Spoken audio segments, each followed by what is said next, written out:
Welcome to a place where hearts unwind, infinite threads that gently bind, love and compassion in every line. Together we rise through space and time.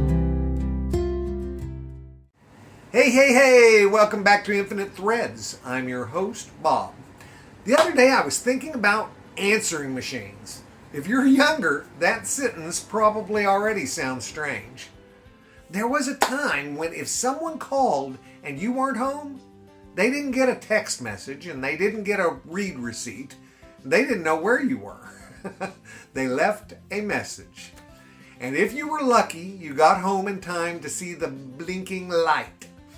I can still remember that little feeling of curiosity. Who called? What did they want? Sometimes it was important. Most of the time it wasn't. But that's not what I found myself thinking about. What I found myself thinking about was the voices. Because somewhere in garages, attics, closets, and old cassette tapes are voices that no longer exist anywhere else. People laughing, people saying hello, people asking someone to call them back. Ordinary conversations nobody thought were important, at least not at the time. It's funny how often life works that way. The things that we treasure later are rarely the things we carefully preserved. They're the things we accidentally kept. A recording, a voicemail, a home movie. A few seconds of sound that somehow survived. I remember years ago hearing an old recording of someone that I hadn't heard in a very long time. The moment their voice came through the speaker, it was as though time folded in on itself. Not because of what they said. I honestly don't remember the words.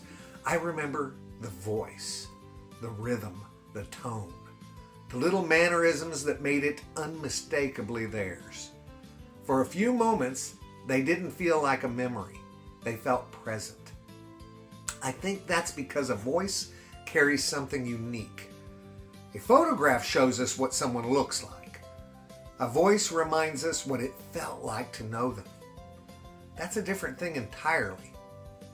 You hear the warmth. You hear the humor.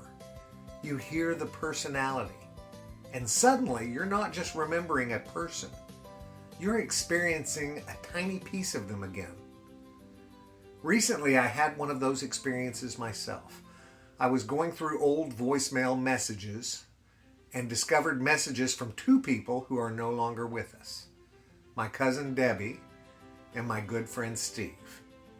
When those messages were first left, they seemed completely ordinary. A quick call, a reason for reaching out. The kind of message most of us hear and then move on from without giving it much thought. But time changes things.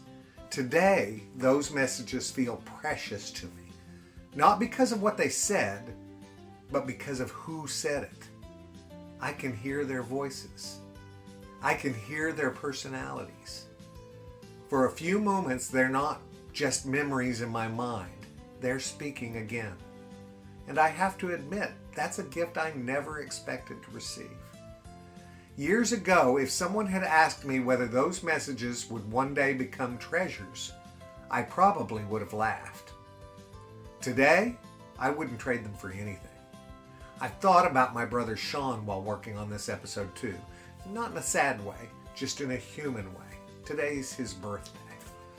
There are things about people that memory preserves remarkably well. A laugh, a phrase, a certain way that they would tell a story. The older I get, the more I realize that the people we love leave echoes behind. Not ghostly echoes, human echoes. The habits we picked up from them, the expressions that we still use, the stories we continue telling. Sometimes those echoes arrive through memory, and sometimes they arrive through a recording. And every once in a while they arrive unexpectedly. A stranger says something in a familiar way, someone laughs, and it reminds you of another laugh that you haven't heard in years. A voice on television sounds strangely familiar. For a second, the past taps you on the shoulder, then it's gone again. I think that's why people hold on to old recordings. Not because they're trying to live in the past, because certain things deserve to travel with us. The sound of a parent's voice, the laughter of a friend, the voice of someone who helped shape our life.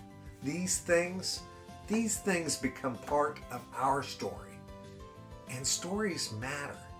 Not because they keep us from moving forward, because they remind us how we got there. Technology changes so quickly. Answering machines disappeared. Cassette tapes disappeared. Even voicemail feels old-fashioned now. But the human need underneath all of it hasn't changed. We want connection. We want reminders of the people who mattered. We want to know that the moments we shared didn't simply vanish. Maybe that's why a voice can be so powerful. It's more than sound, it's evidence. Evidence that somebody was here. Evidence that they laughed. Evidence that they loved. Evidence that for a little while, their story and our story were woven together. And perhaps that's the beautiful thing about the voices we carry with us. Even when the conversation ends, something remains.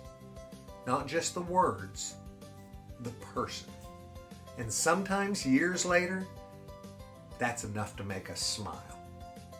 I love you guys very, very, very much. And you know what I need you to do. Go out and pass that on, okay? Later, Gators. Bye-bye.